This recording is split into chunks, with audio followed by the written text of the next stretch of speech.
donde el objetivo principal es que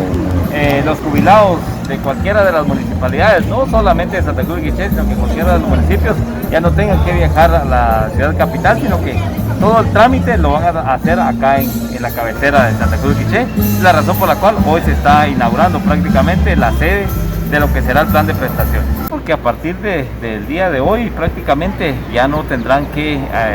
tener que viajar a la ciudad capital para poder hacer la entrega de sus hojas de sobrevivencia, de algún otro trámite que quisieran realizar, sino que ya solo tienen que venir acá al tercer nivel y hacer el trámite correspondiente. El día de hoy se va a inaugurar en lo que es, insisto, las oficinas del plan de prestaciones, que va enfocado prácticamente en beneficiar a todos los jubilados de las municipalidades del departamento. Y ese sería, no tendría sentido el aperturar una oficina e ir a la descentralización si tendrían que viajar a la ciudad capital. No, hoy el objetivo, la razón fundamental por la cual se inaugura la sede del plan de prestaciones acá en el municipio de Santa Cruz de Quiché es para que cualquier empleado de cualquiera de las municipalidades que conforman el departamento ya no tenga que viajar a la ciudad capital, sino que cualquier trámite ya lo hace acá en las oficinas del municipio de Santa Cruz de Quiché, y esto pues los va a ayudar porque ya prácticamente descentralizando esta oficina, ya los empleados no tendrán que estar viajando a la ciudad capital. Bueno, por supuesto, desde un inicio, desde que se empezaron con los trámites y las pláticas con el plan de prestaciones,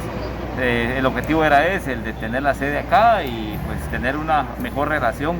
entre la municipalidad de Santa Cruz de Quiché y cualquiera de las municipalidades del departamento. Lo que buscamos es que se termine la burocracia, ¿verdad? Ese encierro que ha habido y cómo poder terminar con eso, la descentralización, ¿verdad? Y pensando más hoy en día que estamos beneficiando a los pensionados y jubilados de plan de prestaciones, personas adultas mayores, que hoy por hoy pues esto que hoy se está abriendo acá viene a beneficiarnos. Sabemos de las necesidades que hay y una persona de los adultos mayores poder viajar a la capital es a veces riesgoso, y los costos también que tiene económicamente pues, para los trámites a la gente se le dificulta mucho. Entonces hoy nosotros tomamos la decisión de descentralizar el plan de prestaciones. Es nuestra tercera oficina a nivel nacional que abrimos. La primera está en Río Hondo,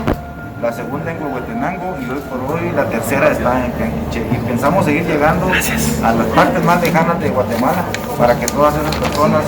tengan la oportunidad de estar cerca, y el objetivo es ver mejor a nuestros jubilados y pensionados de plan de prestaciones.